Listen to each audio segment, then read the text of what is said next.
So I belong to a lot of Facebook support groups for people who are new to livestock guardian dogs. And if you've been following me, you saw the little puppy videos of Odin when we first got him. And Odin is a great Pyrenees. So I love hearing about what other people are doing and how they are going about training. And I've been reading some books and just doing a lot of research, and most of all, spending a lot of time with Odin. And this is one of the books that I've been reading. It's been really good. And there's quite a few different breeds, that you can use to protect your family or your livestock. But anyway, Odin has been out in the pasture with our very small flock of Shetland sheep. And I hope to scale up with them one day soon. But I really want to make sure he's trained properly and he stops chasing them. So we also have about 95 chickens, and he started chasing the chickens too. And I'm like, what the heck is going on? He's not growling at them. He's not chasing them as if they were a predator like a fox or a possum or something, or a raccoon, which we've got a lot of raccoons around here that have killed a lot of chickens. The fox, I've watched the fox take off with my chickens. I've watched the hawks dive bomb and kill many, many chickens. And so we've got Odin here to do his thing. But it's going to take time. They tell me that a giant breed, like a livestock guardian dog, like a Great Pyrenees, takes about 18 to 24 months to fully develop. So Odin will be 1 year old at the end of this month here in April.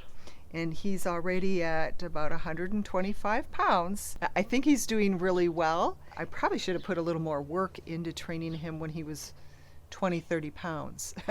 He loves the chickens, but I've put on pause scaling up my chicken farm until I'm sure that he is trained properly. Everybody on these Facebook pages, the experienced people with livestock guardian dogs, were saying you cannot leave your dog unattended. Certainly shouldn't be chasing your poultry. He needs to be out near them so that he is seeing them, but he shouldn't be interacting with them unless you are out there and have him on a lead.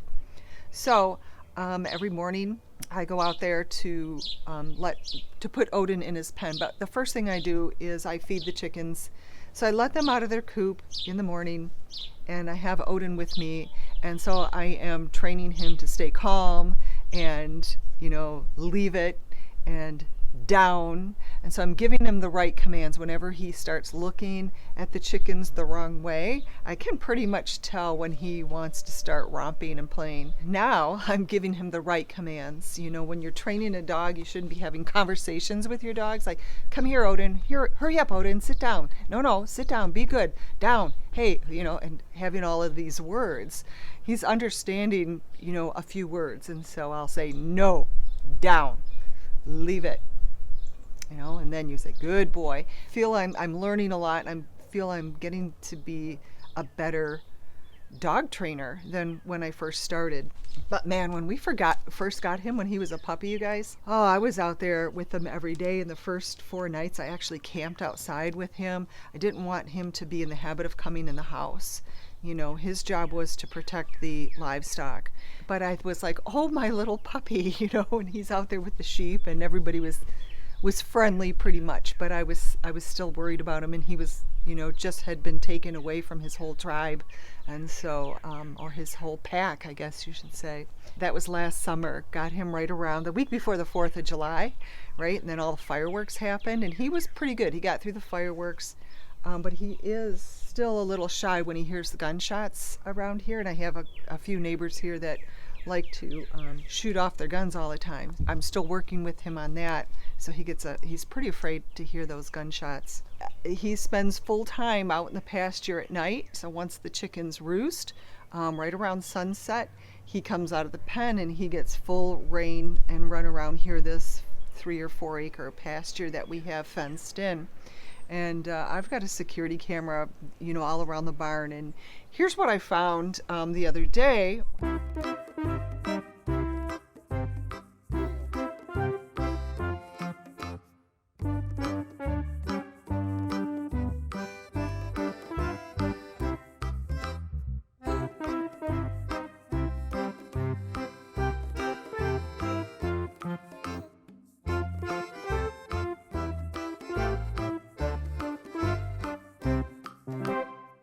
how in the world did he get out of his pen?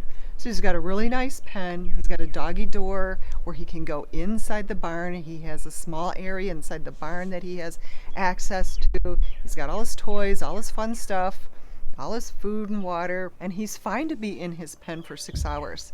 And a lot of times halfway through the day, I'll go out and take him out again, and we'll go over here to visit the goats, and we'll run around in that wooded area. We go for a walk, or my daughter's here, so rarely is he ever in there for like a solid 6 or 7 hours straight, right?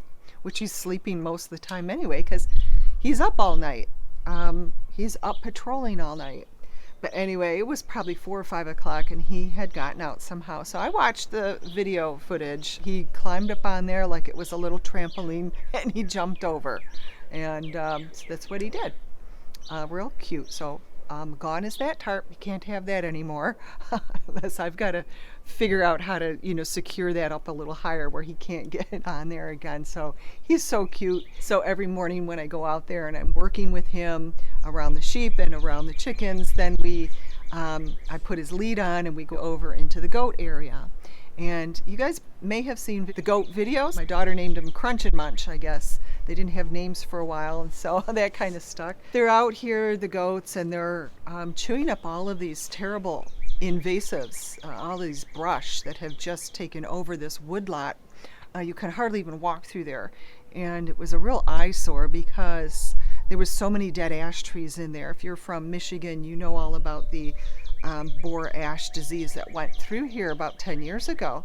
So there's tons of ash trees out here that are dead. Some of them are laying on the ground. So a lot of, problems when you walk away from a piece of property and you do nothing. You would think Mother Nature would just take care of itself. Well, the weeds came in, the autumn olive, the buckthorn. We've even got privet out there. We've got tons of strangling grapevines that are killing off trees. So about 2.5 years ago, we started clearing this property out, and it's beautiful now. So I spend a lot of time out here. I call it my garden. It's just so serene, just a lot of serenity out there. So I spend time out there every day with Odin, working with him, with the goats. And I need to train myself on how to give him commands to not chase the goats, not jump up.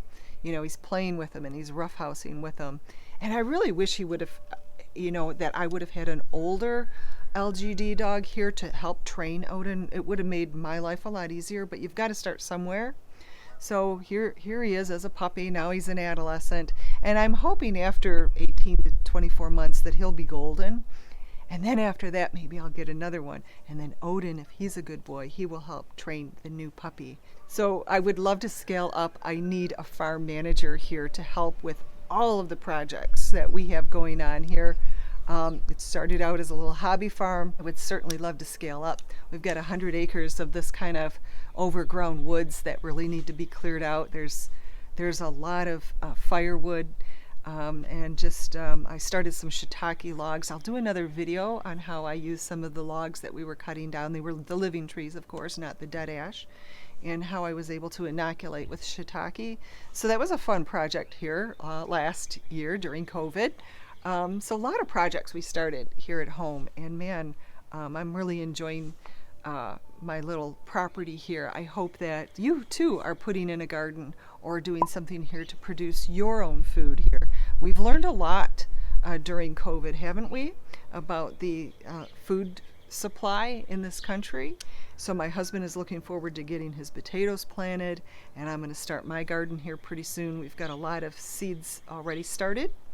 I'm going to call on my good friend Cindy King over there and go over to King Farms, and I'm probably going to get a lot of the seedlings from her too, the heirloom tomatoes that she has. Oh, so really nice. We're going to grow a lot of our food again this year. My husband does all of the canning. What more do you need? You got your own tomatoes and onions and potatoes and eggs. So I'll do another video on Ariel and Dave's garden where they plant, like, looks like a half an acre of potatoes, like way too many potatoes, but I'll show you a little video on that. Finch Farms. Follow my daughter's Instagram page, Phenomenal Farms.